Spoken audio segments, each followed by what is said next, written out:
Our top story, Rishi Sunak is at Buckingham Palace as we speak, and he will officially be appointed as the new Prime Minister of the United Kingdom. King Charles III will make the formal anointment. Sunak will be declared the head of the UK government shortly. Rishi Sunak is the youngest British Prime Minister in over 2 centuries. Sunak won the Conservative Party leadership contest on Monday. Just a while ago, Liz Truss, in her farewell address, wished Rishi Sunak all the success. After meeting the King, Sunak will head to Downing Street, where he will address the nation for the very first time as the British Prime Minister.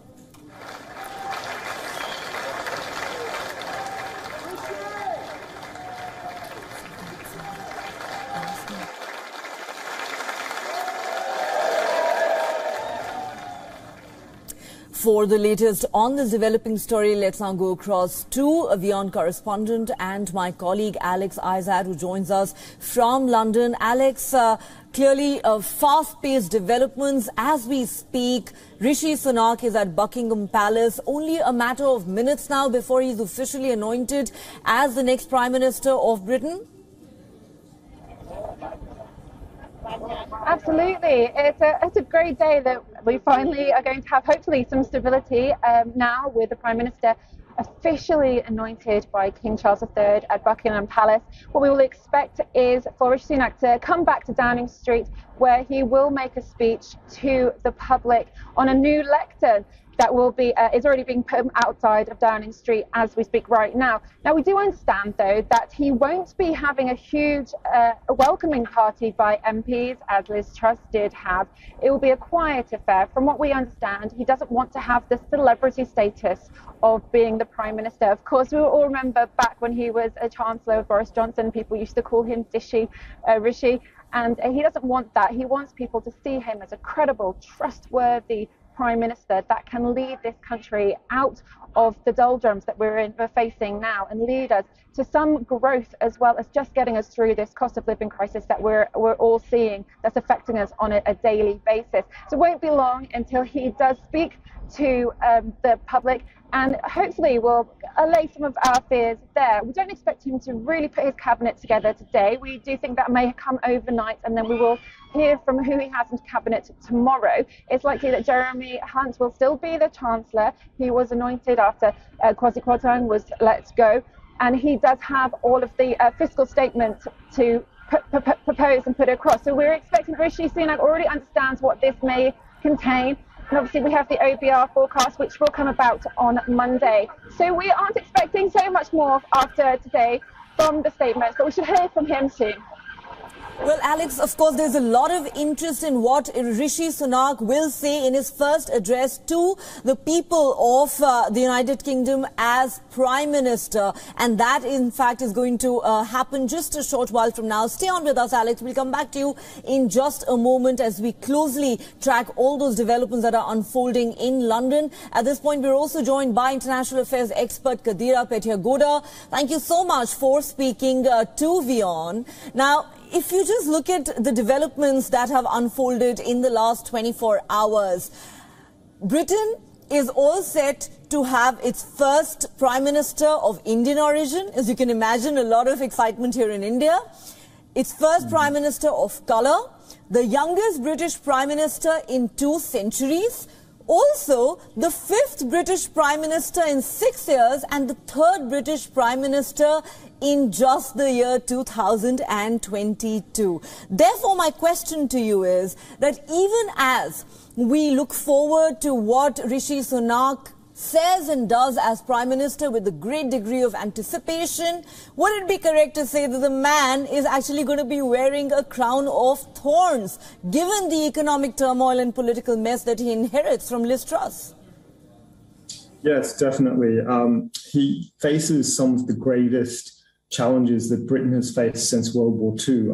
Inflation highest in 40 years, wages are lower, energy prices are soaring. There's a real winter of discontent coming, and we truly are approaching revolutionary times.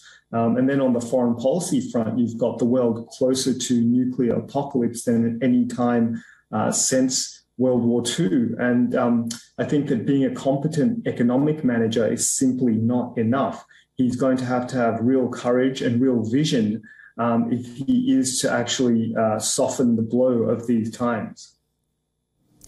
All right. As we speak, I can tell you that the news that we have coming in for our viewers is that Rishi Sunak has officially been appointed as the Prime Minister of the United Kingdom by King Charles III. We have been reporting that he is at Buckingham Palace to meet the King. That meeting has taken place, and we are given to understand that Rishi Sunak's anointment as the next Prime Minister of the United Kingdom has in fact taken place. It is now official. Rishi Sunak is Britain's first Prime Minister of Indian origin, of Asian origin and of colour. A lot of firsts here with this anointment really. Therefore, a great deal of excitement, even though this comes at an incredibly difficult time for the United Kingdom.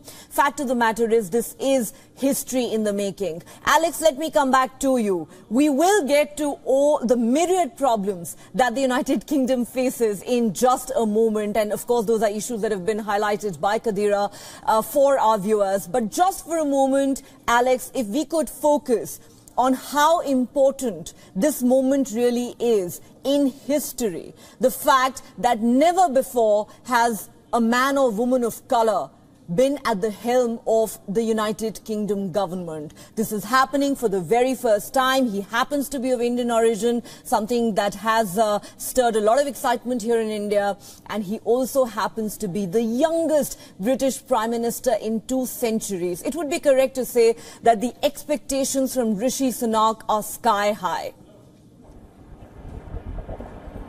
Yes, absolutely. But isn't it fantastic? It's great that we have such a diverse country here in the United Kingdom. So it was only a matter of time until someone like Rishi Sunak took his place as Prime Minister. And it is great. And it is brilliant to see that not just for the United Kingdom, but for worldwide, people looking on and seeing that actually this is a strong country, it's a diverse country. And no matter where your ethnicity is, the fact that this is someone that's born and bred in Southampton in the UK, and he's making a stand for his people, and we want to hear him, and it's historic. It's a historic moment, and he should be speaking very soon. I understand that he's actually left Buckingham Palace now, and the lectern is outside number 10, and it will be soon adorned by Rishi Sunak, where he will give his very first speech as Prime Minister. Before I take this back to Kadira, Alex, we are told that Rishi Sunak is likely to deliver his first address as Prime Minister just about 5 minutes from now. The question is, what can we really expect from this speech, which is going to be viewed and listened to with a great deal of attention? He's already made one promise. He has promised to unite the divided Conservative Party, and he's promised to unite the country at a very difficult time. But would it be correct to say that Rishi Sunak's entire focus, whether it is in his stint as Prime Minister or even in this speech that's coming up shortly, is likely to be on the state of the economy? I think that he may still reiterate the united front. I think that is very important to him and the country and the Conservatives at the moment, because I think everybody has been seeing that there's been an absolute chaos. There's been like pettiness and a lot of backstabbing from within the cabinet and within the party and the backbenchers. So I think he will try and focus on it's about uniting, it's about moving forward. I do believe he may also be mentioning that we now need to move past what's happened. He's come from a time of great political turmoil. You know, we had Liz Truss, who was one of the worst, according to the polls, one of the worst accepted prime ministers, and obviously Boris Johnson before that was also in negatives in the polls. No one back then, they have a short memory, they didn't see him fit to govern the country. So I think he will be trying to move past what's just happened in the last couple of months and try and focus on what he's going to be delivering. I think he may come across and suggest something about the economic policies that we're going to be seeing, but I doubt there'll be anything specific. He's likely to just go through what he wants to do for the country and how he's going to make it different from his predecessor, Liz Truss, and obviously the former Prime Minister Boris Johnson too. It's all about credibility, it's all about trust, it's all about moving forward and helping the country now. Absolutely. It's about trust, it's about credibility, and it's about moving forward. Well put there. And as we speak, Alex, we are playing for our viewers the first pictures that we have from Buckingham Palace. There you have it, King Charles III officially anointing Rishi Sunak as the new Prime Minister of Britain. That picture is of the meeting that took place at Buckingham Palace between the King and Rishi Sunak just a few minutes ago. That, in a sense, cements Rishi Sunak's position now as the official head of the United Kingdom government. The formal anointment has taken place. He is now the new British Prime Minister, takes over the reins from Liz Truss at a very difficult time in British history, because the country is facing an almost unprecedented economic crisis, spiraling inflation, a massive cost of living crisis, and an energy crisis that has not been seen in decades. Rishi Sunak has multiple challenges that he faces as he takes over as the Prime Minister of Britain. Let's continue to our conversation with Alex and Kadira Petyagoda as we look at these pictures of the first meeting that took place just a short while ago between King Charles III and Rishi Sunak, who is now officially the new Prime Minister of Britain and Britain's very first Prime Minister of colour. As we keep saying, this certainly is a historic moment. It's a historic moment for Rishi Sunak. It's a historic moment for the United Kingdom. And many would argue it's a historic moment for India as well. Rishi Sunak, a wealthy descendant of immigrants from India, becoming the Prime Minister of Britain. All right, Kadira Petyagoda, let me come back to you now.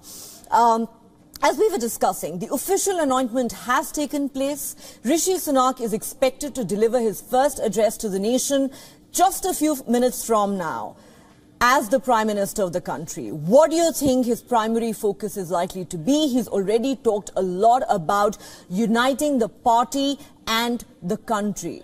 Do you believe that is going to be the primary focus of his speech? Yes, I believe he'll be quite aware of the fact that his mandate comes from the parliamentary MPs, not from the Conservative Party members who essentially didn't vote for him. So he will be very keen to be a unifying force, to try and bring people together. And I think, as we've seen during COVID, when we saw his approach of spending and government intervention to support those in the times of great crisis, I think he has that instinct, and I think that sort of gentle, unifying approach is what he'll really push. But I think it'll be interesting to see whether he takes that approach to the international sphere as well, because I believe that deep down he is not as much of a neocon as Liz Truss was, and he may actually take a slightly different approach. And I think that also reflects a lot of the views of the Indian community in the UK as well. So I think those things will be really interesting to look at. But I think at the moment he'll be trying to be a very calming force and just trying to unify the party and the country. So can he be that unifier that the country desperately needs at a time of an unprecedented economic crisis and political chaos? That is the big question that needs to be asked. We believe these are live pictures that we are getting of Rishi Sunak's convoy making its way from Buckingham Palace to Downing Street. Remember, the new Prime Minister of Britain is expected to deliver his first address to the nation just a few minutes from now. He's been officially anointed by King Charles III as the head of the UK government. He is now going to deliver an address to the people of the United Kingdom shortly, where everyone expects him to act as a great unifier for the United Kingdom, to talk about bringing a deeply divided Conservative Party together and bringing a deeply divided nation together. Kadira Petyagoda, if I could come back to you. Both you and Alex have talked about how Rishi Sunak, I beg your pardon, will try and ensure that he is able to draw a clear distinction between himself and his predecessor, especially Liz Truss, who's had quite a disastrous stint in office as the shortest serving Premier of the United Kingdom ever. How do you think he's likely to make that distinction? We know, of course, that as far as his economic policies are concerned, they are quite divergent from Liz Truss's. It's something that he'd been warning against from the very beginning. Yes, well, I think that, there's a real division within the Tory party between the Libertarian wing and the more Rishi approach. And so the Libertarian wing is what we saw with Liz Truss, which can be described sort of as Thatcher on steroids, which was really about outdated policies of tax cuts for billionaires, whereas Rishi's approach is much more of that compassionate conservatism where he had tried to have some government intervention in the economy where it was required. And I think that's where the division would be. But at the same time, he'd also try to present himself as a more competent economic manager.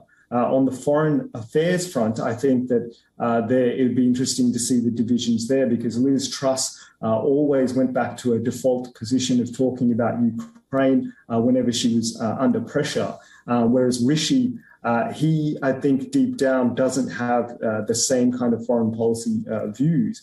And so it would be really interesting to see whether he does take a more sort of almost Asian approach in that sense, and being more pragmatic and reaching out to global leaders in a way that I think a lot of the Indian community supports, and also might be a very different approach to foreign policy than we've seen. All right. It's interesting. You say it's not just the economic policy that's going to differ. We're probably going to see Rishi Sunak, the new British Premier, adopt a different foreign policy as well. It is something that's going to be viewed with great interest, especially here in India, given that the man who now has the top job, but also the most difficult job in the United Kingdom today, happens to be of Indian descent.